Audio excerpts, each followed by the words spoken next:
Hola, buenas tardes. Mi nombre es Emanuel González Enríquez y voy a exponer la acción en materia agraria. Para comprender de lleno el tema de acción, es necesario tocar algunos aspectos de sus antecedentes, como lo es que en latín se escribe actio o actus y al español se traduce como el acto jurídico.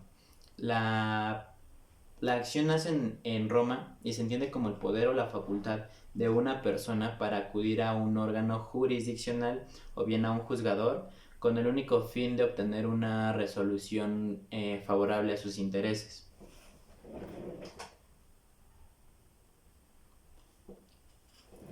A lo largo de la historia, a lo largo del tiempo, han habido muchos autores que hablan del tema. Sin embargo, es Celso el primero en plasmar un concepto de la acción.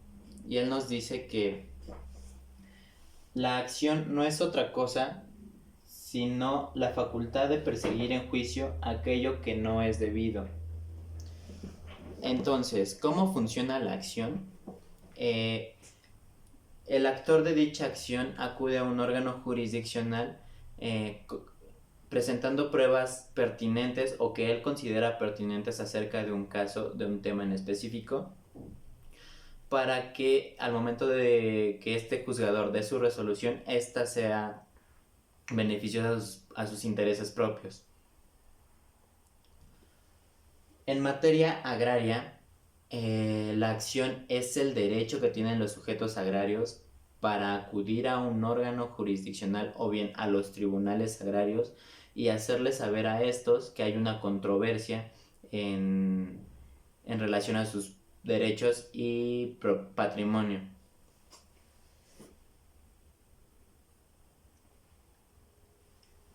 La causa principal por la que los sujetos agrarios acuden a los tribunales es porque se ven violentados en sus derechos y patrimonio, como lo mencioné hace un momento. Sin embargo, la única finalidad con la que ellos lo hacen es para que esta violentación no, no perjudique de más y al momento de que el juzgador resuelva, su resolución sea positiva y favorable a sus intereses. Dentro de la materia agraria hay una serie de acciones propias de los sujetos agrarios, es decir, que se le otorgan a los sujetos agrarios con la libertad de ejecutarlas, en dado caso que tengan una controversia o tengan un problema en relación con sus derechos y patrimonio.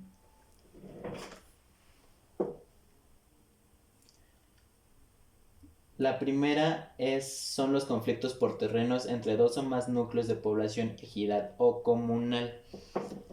Esta principalmente se suscita entre los terrenos del núcleo de población ejidal y comunal contra los pequeños propietarios o las sociedades.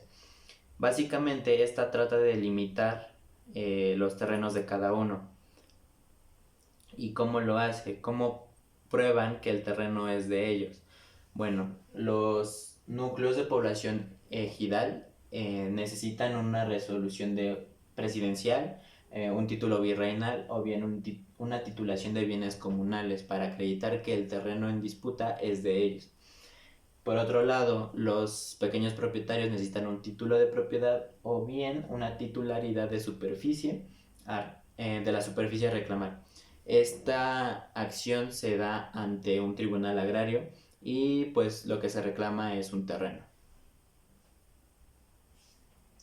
Algunos aspectos que hay que considerar dentro de esta acción es que algunas veces en un mismo terreno existen dos o más resoluciones presidenciales que por ende causan un conflicto entre los titulares de las tierras. Eh, Se da entre núcleos agrarios y comunales y trata de límites territoriales entre comunidades, entre otros. Al momento de que esta acción finaliza, se dicta una resolución. Sin embargo, si esa resolución resulta poco favorable o negativa hacia una de las partes, en este caso hacia la parte contraria del actor, se procede a un recurso de revisión que consiste en, como su nombre lo dice, en revisar la resolución dictada por el tribunal que llevó el caso anterior. Con este recurso de revisión se pretende limitar las tierras suscitadas entre dos o más núcleos. Se tramita un juicio agrario para la restitución de las tierras en conflicto, o bien se anulan las resoluciones tomadas anteriormente. La segunda acción que tenemos es la acción de restitución. Esta procede cuando de forma ilegal se despoja a un posesionario o a un titular de su terreno. Corresponde a los núcleos agrarios que están obligados a acreditar que fueron invalidados de forma ilegal. Con esta acción se acredita la titularidad del dicho terreno. Se puede hacer tanto como núcleo ejidal y comunal, y también pueden hacerlo los ejidatarios y los comuneros de forma particular o individual. Esta acción era utilizada anteriormente por el pretor, o ahora conocido como magistrado, para anular las resoluciones anteriores, siempre y cuando la resolución haya tenido dolo o intimidación, el acto, siempre y cuando el acto haya disminuido la capacidad de una persona, haya habido ausencia de alguna parte, haya habido error, etc. Para esta acción, de igual manera, tienen que acreditar que el terreno en disputa es propio de la persona. ¿Cómo lo hacen? Si es en núcleo, necesitan una resolución. Si es un núcleo ejidal o comunal, necesitan una resolución presidencial, necesitan un plano definitivo o un acta de enajenación.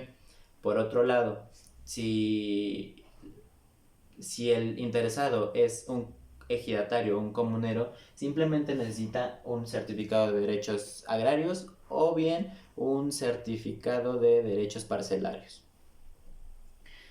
En este caso, el terreno que se disputa, que está en conflicto, se corrobora su identidad mediante la prueba pericial, y para mejores resultados se opta por una prueba pericial de tipo topográfica. La siguiente acción es el reconocimiento del régimen comunal. Dentro de esta acción, una persona tiene posesión de un terreno.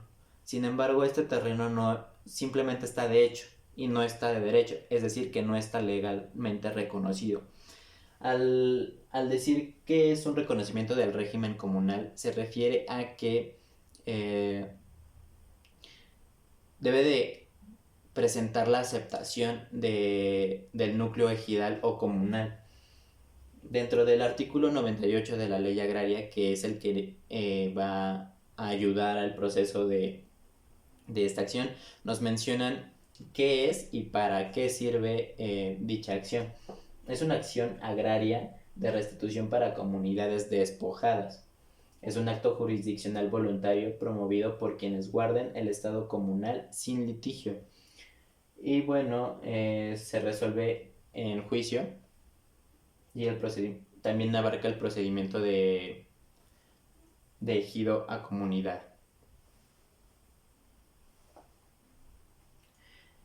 De igual manera, el artículo 99 de la misma ley, de la ley agraria, nos establece los beneficios que va a obtener el terreno y la persona una vez que ya es reconocido por el régimen comunal. Uno de ellos es la personalidad jurídica del núcleo y propiedad de las tierras. La siguiente acción es el procedimiento de reversión.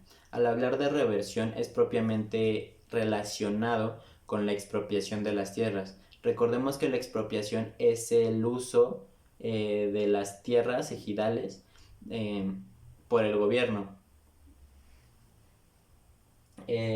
Aplica cuando las tierras expropiadas no se ocupan para el fin señalado en el decreto expropiatorio. Una vez que el gobierno expropia las tierras, este debe presentar un decreto expropiatorio, que es donde se van a establecer todas las cláusulas y los fines para los cuales se va a usar el terreno. Por lo regular, o más bien siempre, expropian los terrenos para realizar proyectos propios del gobierno. Sin embargo, si al término de 5 años, que es el lapso de tiempo en el que se debe ver reflejado el resultado de la expropiación o del proyecto, si al término de ese lapso no se presenta nada, entonces se puede interponer esta acción. El Fideicomiso Nacional de Fondo Ejidal es el agente competente para reclamar la reversión ante un tribunal unitario agrario correspondiente. Dentro del reglamento de la ley agraria en materia de ordenamiento de la propiedad rural, en su artículo 98, nos establece cuándo es óptima la interposición de esta acción. Uno de sus aspectos es que hayan pasado 5 años desde la expropiación, como les mencionaba hace rato, que no haya sido cubierta la indemnización, porque recordemos también que al hablar de una expropiación, el gobierno tiene que dar una cierta cantidad de dinero, o más bien pagar el precio del bien y otorgárselos a los titulares de esas tierras.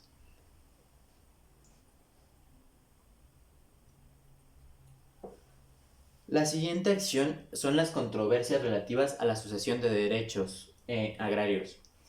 Anteriormente, dentro de la materia agraria y tocando el tema de sucesión de derechos, había muchos conflictos, porque siempre optaban por dejar al hijo mayor a cargo de los derechos parcelarios y los derechos agrarios, provocando controversias entre los mismos hermanos, entre familiares, etc. Sin embargo, con la proclamación de la ley agraria y en su artículo 18 nos establece un listado de personas preferibles o preferentes que hayan tenido relación con el titular de las tierras, que haya fallecido. En primer lugar tenemos al cónyuge, en segundo la concubina o al concubinario, en tercero a uno de los hijos, en cuarto a un ascendiente y en quinto lugar a un dependiente económico del titular. En la siguiente acción tenemos la nulidad en contra de las resoluciones dictadas por las autoridades agrarias. Esta acción refiere básicamente a la incompetencia de las autoridades agrarias. ¿Cómo funciona? En la Ley Orgánica de los Tribunales Agrarios, en su artículo 18, fracción 4, establece que los tribunales unitarios agrarios están específicamente a consideración de los juicios de nulidad. ¿Por qué? Porque muchas veces en las resoluciones de las autoridades se modifica, se altera o se extingue un derecho o determinan la existencia de una obligación. Es decir, modifican. Los tribunales agrarios son los encargados de anular dichas resoluciones, dichos actos de otra autoridad agraria. La siguiente acción es la prescripción adquisitiva en las parcelas ejidales. Procede cuando las personas ostentan la posesión de tierras sin reconocimiento legal de ejidatarios o avecindados. Es similar a las anteriores, sin embargo, esta va a tener lugar siempre y cuando la tierra en cuestión no sea de uso humano, no sean bosques o selvas. Se va a acreditar la posesión siempre y cuando la persona haya tenido la posesión de buena fe por 5 años, y de mala fe por 10 años.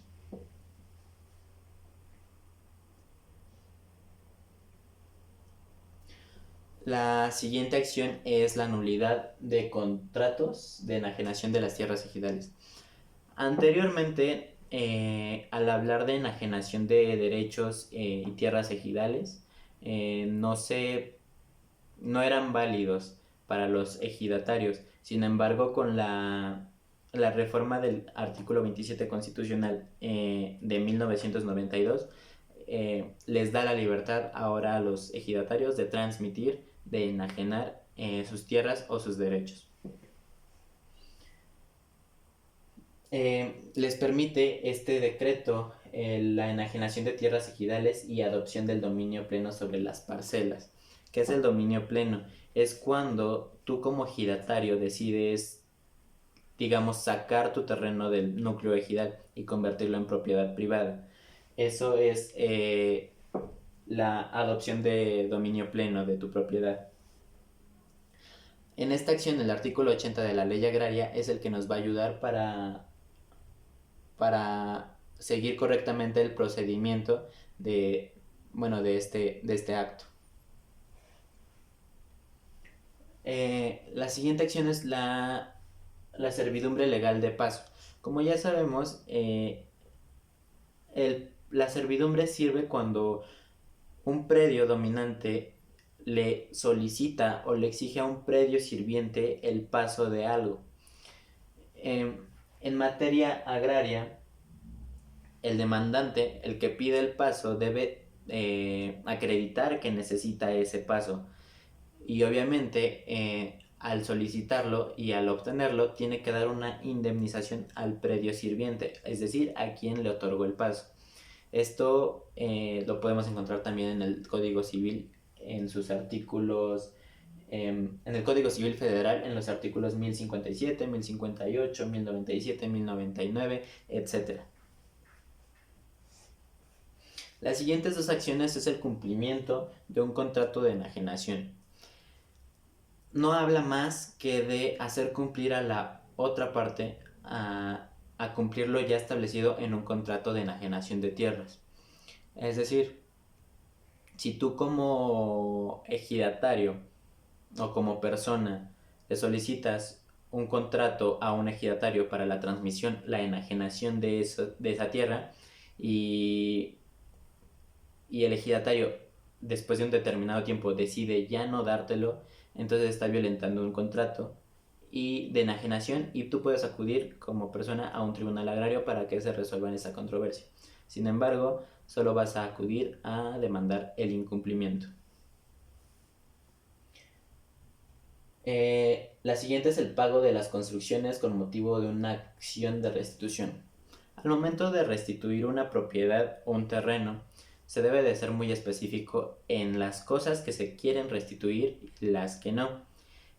Si al momento del acto de restitución no especificaste las cosas, los frutos, las construcciones que quieres restituir, el demandado, la persona a quien demandas, puede interponer la excepción de cosa juzgada, es decir, que ya no puedes demandarle por esa causa. O bien puedes obtener los frutos, las construcciones que no restituiste, siempre y cuando des una indemnización por ellos.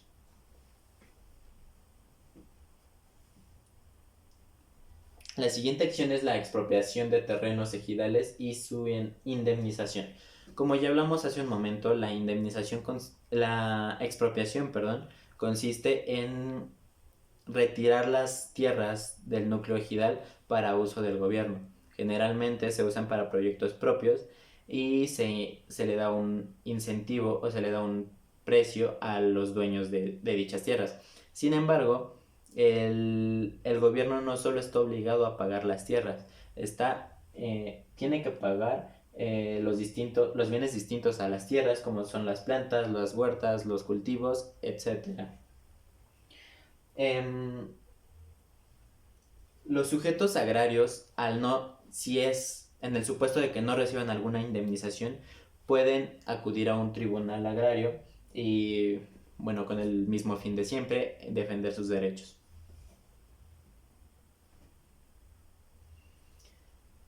La ejecución de convenios es la siguiente acción, y en esta hay tres supuestos. El primero de ellos, perdón, es cuando no hay una controversia como tal, es decir, no hay un proceso legal y las partes antes deciden culminar con la controversia. Entonces acuden a la Procuraduría Agraria con el fin de que ésta les ayude, les oriente, porque esa es su función, orientar a los sujetos agrarios.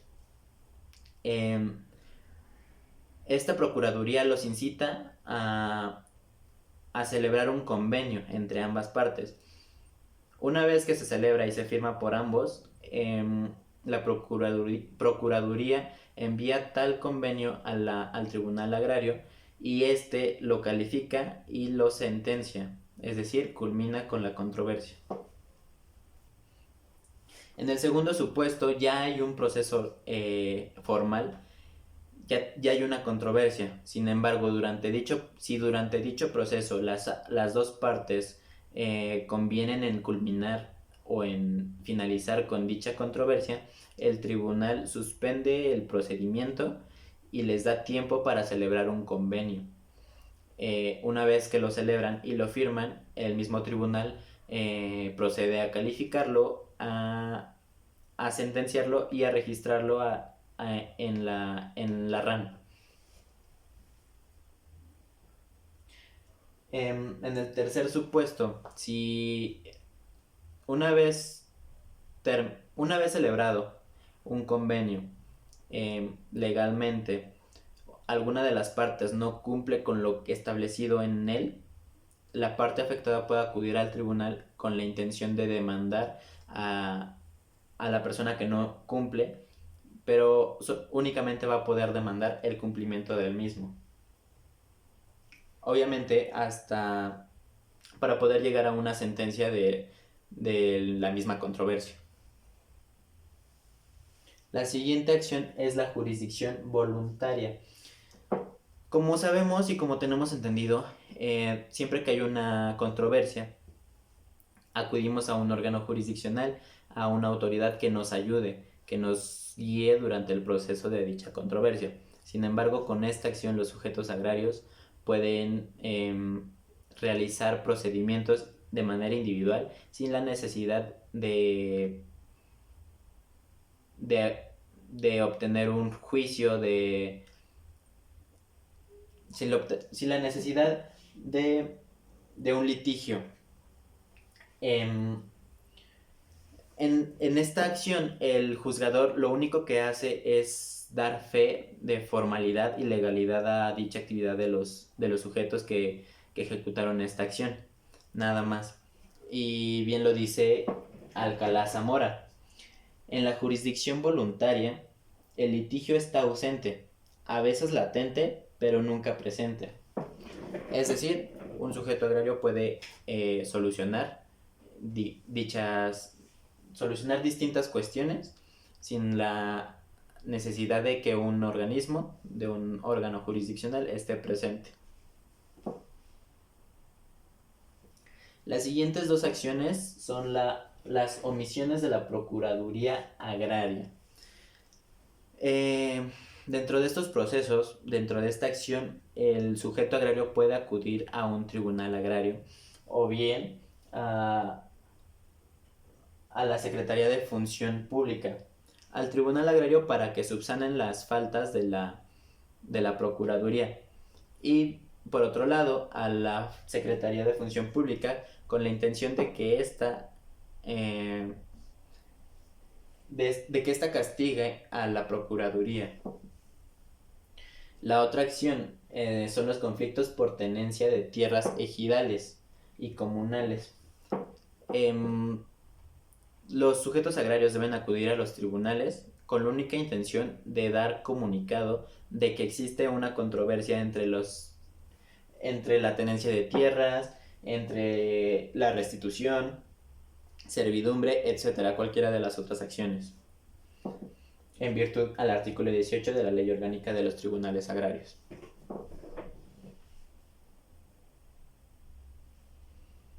Otras dos acciones son las controversias entre ejidatarios, comuneros, posesionarios o avecindados entre sí. Esta nos dice básicamente que siempre va a haber un conflicto entre comuneros, ejidatarios, posesionarios, avecindados, sociedades, asociaciones y núcleos agrarios. Sin embargo, siempre esta acción va a requerir o pretende la sumisión de los intereses ajenos a los propios. Conflicto de intereses calificado por la pretensión de uno de los interesados o por la resistencia del otro. La exigencia de la subordinación de los intereses ajenos al interés propio. Es decir, una controversia siempre va a tener un lado victorioso y un lado poco favorable. La siguiente son las acciones interdictales. Su resolución es proteger la posesión interna de un inmueble de perturbación y molestia. Nos quiere decir que con las acciones interdictales se busca un respaldo al posesionario. ¿Para qué? Para que en el momento o en el transcurso de su posesión no se vea vulnerado, no se vea afectado y pueda usar, gozar y disfrutar de dicho bien. La siguiente es la acción publiciana. Esta nos habla de que todo posesionario, todo poseedor debe ser respaldado por algo. Y el documento que sirve o es mejor para ese respaldo es un título. Es mejor la posesión que se funda en un título y cuando se trate de inmuebles, la que está inscrita. El poseedor de buena fe es el que entra en virtud de un título suficiente para darle derecho a poseer y por título la causa generadora de la posesión. Es decir, todo tiene que tener un respaldo para que tú puedas seguir disfrutando, gozando y usando los frutos de tu posesión. Eso es todo por mi parte. Agradezco su atención. Muchas gracias.